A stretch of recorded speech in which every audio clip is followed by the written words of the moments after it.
Good morning, good people, and how are you today on the 27th day of December 2021?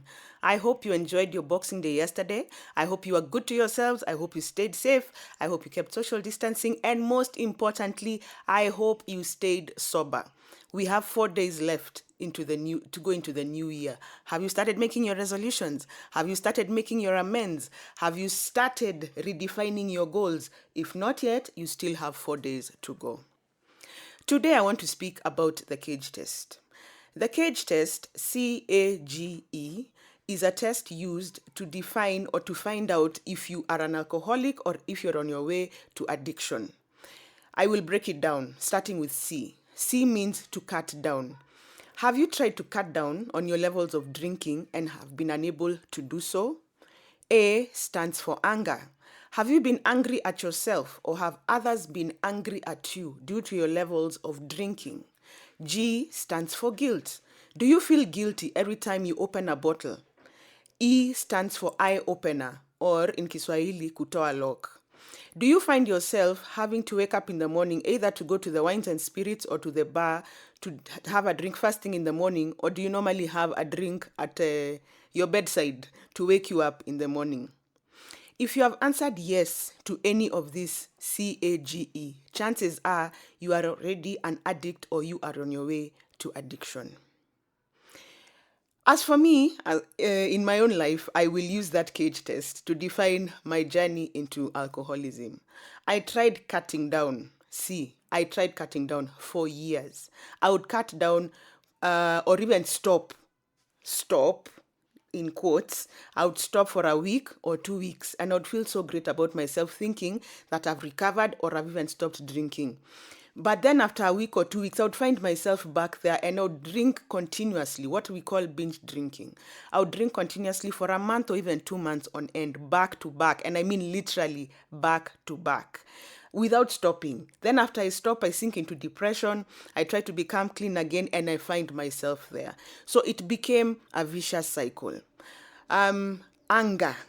I would find myself angry. At some point, I would get angry at myself. But after I've had the first quarter, because I was a person of vodka and gins, I enjoyed spirits. I wrote somewhere that I loved drinking vodka so much that if vodka would be put in a shower, I would shower with it. That's how bad it was for me.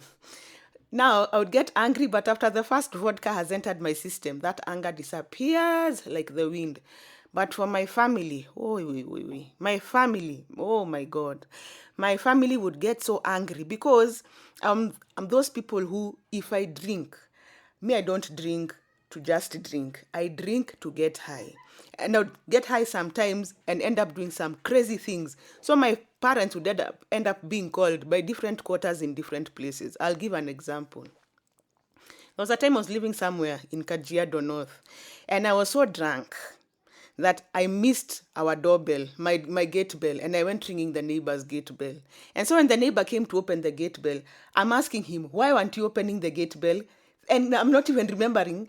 First of all, there's no man in my house. So who is this who is opening the gate bell? And I did it more than once.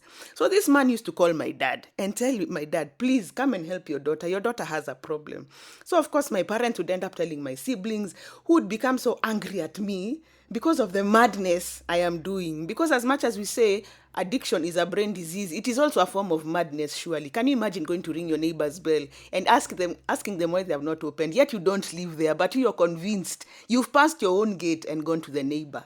So, of course, anger was a thing, and I can laugh about it because I find it funny. Anger is a thing that even breaks families because, like I have said it before, that addiction, as much as it is a brain disease, it is also a family disease, It does not affect you only, it affects even the entire family. We go to G, which stands for guilt. Of course, many times I felt guilty. But of course, after you've taken the first drink, that guilt disappears like the wind and life continues. Let's go to E, eye opener ama kutoa lock.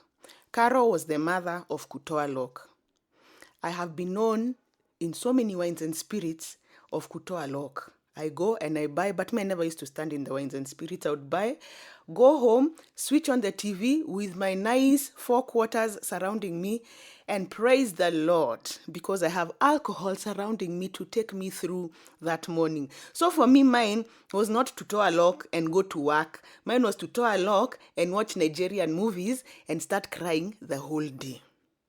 That is the cage test. So for me, I had sunk into alcoholism right from the word C, trying to cut down. Ladies and gentlemen, there's a very thin difference between cutting down and stopping and binge drinking. They all fall into the same category. Many people ask, what is the difference?